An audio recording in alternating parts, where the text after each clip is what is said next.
बिस्मिल्लाहिर्रहमानिर्रहीम। अस्सलाम वालेकुम। मैं उस्मान रियाज़ काजी नाउ एंड शेयर के प्लेटफॉर्म से आपसे बेसिकली बिज़नेस मैनेजमेंट का एक बहुत इंपॉर्टेंट टॉपिक जिसको बिज़नेस प्लानिंग कहा जाता है वो शेयर करने के लिए आया हूँ। बिज़नेस प्लान जो है बेसिकली एक स्ट्रेटेजिक मैनेजमेंट का बहुत इफ़ेक्टिव टूल कंसिडर किया जाता है कि कैसे हम अपने बिज़नेस को स्टार्ट कर सकते हैं। ये हम आइडेंटिफाई कर सकें कि क्या हमारे जो प्लान है, जो हम बिज़नेस प्लान लेके चलना चाह रहे हैं, क्या वो फाइनेंशियली प्लान वाइबल है। उसके साथ साथ मार्केटिंग एलिमेंट्स उसका आ जाता है, एडमिनिस्ट्रेशन का एलिमेंट उसमें तमाम के तमाम एलिमेंट शामिल हो जाते हैं। यहाँ पे मैं एक चीज़ ऐड करना चाहूँगा। आम तौर पे लोगों में ये एक गलत फहमी पाई जाती है कि बिज़नेस प्लान हमें सिर्फ़ और सिर्फ जब हम कोई नया बिज़नेस स्टार्ट करने जा रहे हों तब रिक्वायर्ड होता है। लेकिन प्रैक्टिकली अगर हम देखा जाए तो ये इसकी एप्लीकेशन नो डाउट एक जो है नए बिज़नेस के लिए बहुत इंपॉर्टेंट होती है। लेकिन उसके साथ साथ अगर हम अपना कोई बिज़नेस करंट बिज़नेस है उसको एक्सपेंड करना चाह रहे हों, उसको बढ़ाना चाह रहे हों, अपनी मार्केट सेगमेंटेशन को चेंज करना चाह रहे हों, तो उसके लिए भी we need the same sort of business plan. या उसके अलावा हम अपने बिज़नेस की एक्सपेंशन के साथ साथ किसी भी ऑर्गेनाइजेशन को मर्ज करने जा रहे हों, किसी को एक्विजिशन की तरफ मूव करने जा रहे हों, on that particular time again we need the effective business plan, ताकि हम तमाम के तमाम जितने भी इम्पॉर्टेंट एलिमेंट्स हैं उसकी एग्जीक्यूशन से पहले उसके लिए प्रॉपर प्लानिंग कर सकें।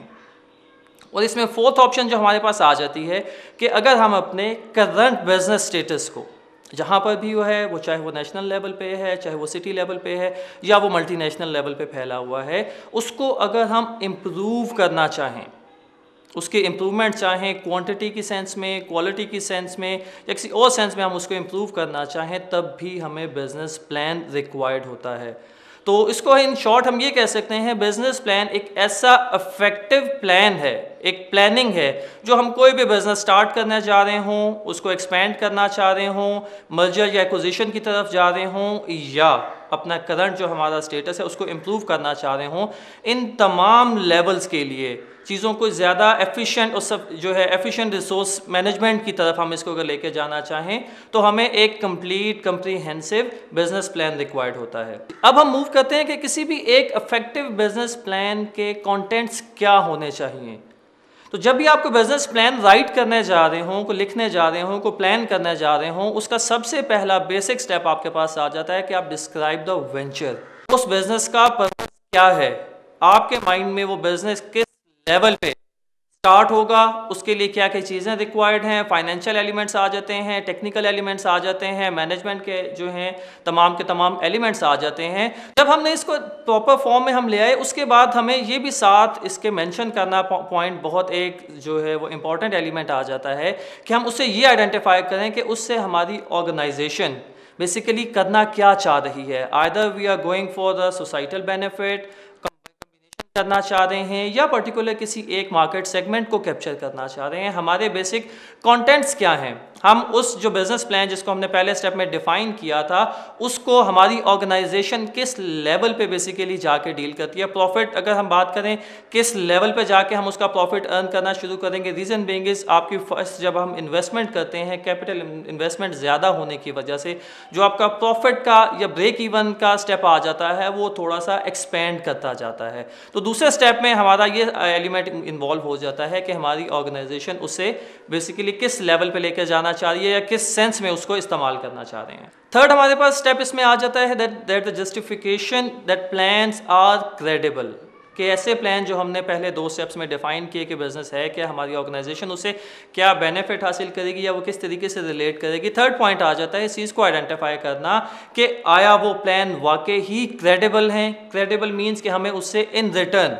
जो है जो हम प्लान करना चाह रहे हैं उसमें वो तमाम चीज़ें हमने शामिल कर ली हैं, या वो भी इतनी डिटेल में वो पूरा नहीं हो सका। थर्ड स्टेप पे हमारा ये प्रोसेस आ जाता है कि हम उसकी क्रेडिबिलिटी को जो हैं वो कंफर्म करते हैं कि जी हमारे प्लान्स क्रेडिबल हैं फाइनेंशियल एलिमेंट्स के साथ, ह्यूमन रिसोर्स एलिमेंट के साथ, मैनेजमेंट के एलिमेंट्स के साथ, एडमिनिस्ट्रेशन के एलिमेंट्स के साथ, कि हमारा एक कंप्रीहेंसिव प्लान है जिसकी क्रेडिबिलिटी पे किसी किस्म का डाउट नहीं है। वी आर 110% श्योर कि हम इस प्लान से जो है वो हासिल क्या करना चाह रहे हैं, जिसकी हमें आगे जाकर जब हम इन्वेस्टर्स के साथ ये डिस्कस करते हैं, अपने शेयर होल्डर्स के साथ डिस्कस कर सकते हैं, या पार्टनर्स के साथ अगर हम करना चाहें, तो वहां पे हमारे पास सॉलिड प्रूफ होने चाहिए। वो डिसीजंस हमारे इमोशनल बेस्ड डिसीजंस नहीं, बल्कि फैक्ट्स एंड फिगर्स बेस्ड जो हमारे डिसीजंस होने चाहिए, जिसको हम किसी भी बोर्ड के सामने, किसी भी मैनेजमेंट के सामने, किसी भी इन्वेस्टर के सामने, किसी भी स्टेक होल्डर के सामने हम ये प्रूव कर सकें कि ये हमारा प्लान प्रॉपर क्रेडिबल प्लान है, जिसके हमें return what ever the time frame is. अगर बिजनेस का वॉल्यूम जो है वो एक्सपेंडेड है तो हमारा ब्रेक इवन तक पहुंचने का टाइम ज़्यादा लग जाता है, स्मॉल कैपिटल रिक्वायर्ड है तो हमें उससे रिटर्न जल्दी मिलना शुरू हो जाते हैं। तो ये इसके बाद हमें यहाँ पे ये आइडेंटिफाई करना एक बहुत इंपॉर्टेंट चीज़ आ जाती है कि हमें बेसिकली ये क्रेडिबिलिटी जो है और इसके रिटर्न जो हैं वो किस सूरत में और कब कब और किस किस सिनेरियो में मिलना शुरू होंगे। नेक्स्ट प्लान हमारे पास इसमें जो स्टेप आ जाता है उसमें हम ये आइडेंटिफाई करते हैं कि हमारी मार्केटिंग स्ट्रेटजीज क्या होंगी, वो कौन से 4 मेजर 4 पीस होंगे, हमारी प्रोडक्ट क्या होगी, प्राइस क्या होगी, उसकी प्लेसमेंट कैसे है, उसकी प्रमोशन हमने कैसे करनी है, उसमें हम कौन सी मार्केट है टारगेट मार्केट जिसको हम टारगेट करने जा रहे हैं, उस मार्केट की सेगमेंटेशन के लिए एडवर्टीजमेंट पॉइंट ऑफ व्यू से कौन सा ज़्यादा बेहतर आप टूल यूज़ कर सकते हैं। ये तमाम के तमाम एलिमेंट जिसमें हम अपने कंपेटिटर एनालिसिस भी करते हैं कि हमारे कंपेटिटर किस किस्म की मार्केटिंग कैंपेन्स कर रहे हैं, हमें किस किस्म की कैंपेन की ज़रूरत है, और उस कैंपेन के साथ जो मोस्ट क्रिटिकल एलिमेंट आ जाता है उस कैंपेन को रन करने के लिए हमें फाइनेंशियल बजट कितना रिक्वायर्ड है। Once we are done with the marketing plan, उसके बाद जो है नेक्स्ट स्टेप हमारे पास आ जाता है कि हमें अपना स्टाफिंग प्लान बनाना होता है।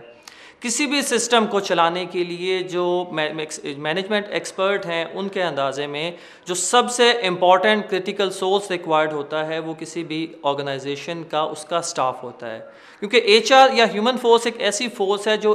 अगर आपके पास अच्छी ह्यूमन फोर्स है आप एवरेज सिस्टम के साथ एक्सेप्शनल रिजल्ट दे सकते हैं, लेकिन अगर आपके पास इफेक्टिव ह्यूमन रिसोर्स नहीं अवेलेबल तो आप एक्सीलेंट से एक्सीलेंट एनवायरनमेंट में भी शायद वो रिजल्ट ना दे सकें। तो मार्केटिंग के बाद हमारा जो प्लान स्टार्ट हो जाता है या जो हमारा इंपॉर्टेंट क्वेश्चन स्टार्ट हो जाता है स्टाफिंग से रिलेटेड है कि हम स्टाफिंग किस तरीके से करेंगे। अगर कोई टेक्निकल एक्सपर्टीज रिक्वायर्ड है तो क्या वो टेक्निकल एक्सपर्टीज जहाँ पे हम बिजनेस ऑपरेट कर रहे हैं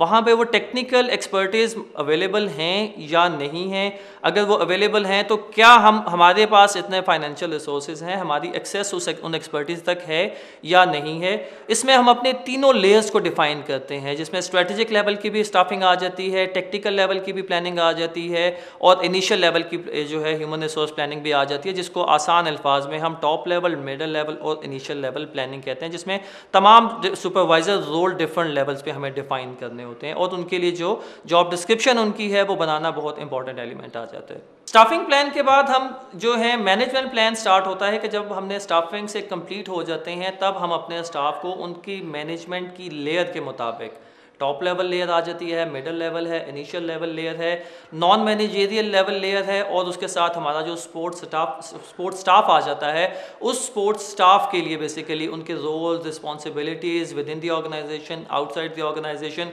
कौन कौन सी चीज़ें हैं जो उन्होंने मैनेज करनी है, और उस मैनेजमेंट के साथ साथ वो किस चीज़ के लिए डायरेक्टली रिस्पॉन्सिबल हैं, किस चीज़ के लिए इनडायरेक्टली रिस्पॉन्सिबल हैं। ये तमाम के तमाम प्लान हमें जो हैं वो अपने मैनेजमेंट प्लान में डिफ़ाइन करने होते हैं, जिसमें हम जो कि स्टाफिंग के बाद का नेक्स्ट स्टेप आ जाता है, और इसमें बेसिकली ऑब्जेक्टिव ही ये होता है कि हम किस तरीके से कंप्रीहेंसिवली जो हमारे पास स्टाफिंग लेयर मौजूद है उस लेयर को यूज़ करते हुए ऑप्टिमल यूटिलाइजेशन ऑफ रिसोर्सेज, जिसमें ह्यूमन रिसोर्स और फाइनेंशियल रिसोर्स भी आ जाता है, उनको प्रॉपर्ली यूटिलाइज करें ताकि हमारा जो प्लान था हम उसको ज़्यादा बेहतर तरीके से इम्प्लीमेंट कर सकें। और इनिशियली अगर कहीं पे प्रेजेंट करना होता है तो कोई भी हमारा ऐसा लूप होल ना रह जाए जिसकी वजह से प्रेजेंटेशन हमारी मार्केटिंग या जो हमारा बिजनेस प्लान है वो थोड़ा सा वीक हो जाए। और सबसे लास्ट में हमारे पास जो इसमें एलिमेंट जो रह जाता है दैट इज़ फाइनेंशियल प्लान, जिसमें हम बेसिकली अपने फाइनेंशियल रिसोर्सेज को मद्देनज़र रखते हुए जो है हमें अपनी प्लानिंग करनी होती है। मार्केट में अपॉर्चुनिटी कई दफ़ा बहुत ज़्यादा होती है जिसको हम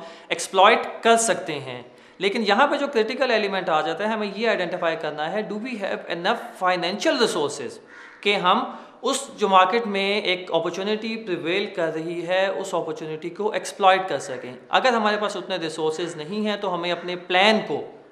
उस लेवल पे लेके जाना होता है कि हम जितनी फाइनेंशियल कैपेबिलिटीज़ हैं हम उस प्लान को मीट कर सकें, ना कि हम प्लानिंग के फेज़ में हम अपनी मार्केट या जो मार्केट एक्सप्लॉइट करना चाह रहे हैं उसको हमने मैक्सिमाइज़ किया हुआ था, लेकिन इम्प्लीमेंटेशन फेज़ पे just because of lack of resources हम उसमें थोड़ा सा प्रॉब्लमेटिक एरिया में ना फंसते जाएं। तो यहाँ पे जो फाइनेंशियल प्लान है, अगेन फाइनेंशियल क्रेडिबिलिटी यहाँ पे हमें प्रूव करना होता है। एक्सपेक्टेड हमें अपने जितने भी रेवेन्यूज़ हैं उनको शो करना होता है। एक्सपेक्टेड जो हमारी कॉस्ट है जिसमें एडमिनिस्ट्रेटिव कॉस्ट आ जाती है, परचेजिंग ऑफ रॉ मटेरियल आ जाता है, सैलरीज आ जाती हैं, यूटिलिटी बिल्स आ जाते हैं, अनफोर्सीन इवेंट्स आ जाते हैं जिसमें हमें फाइनेंस रिक्वायर्ड होता है। तो हम ये एक प्रोजेक्टेड प्लान बनाते हैं जिसमें हम 1, 2 या 3 साल की एक्सपेक्टेड तमाम रेवेन्यूज़ और एक्सपेंसेस को मेंशन करते हैं, ताकि ड्यूरिंग द रनिंग फेज़ हमारा जो बिज़नेस प्लान है या जो इम्प्लीमेंटेशन उसकी हो रही है उसकी इम्प्लीमेंटेशन में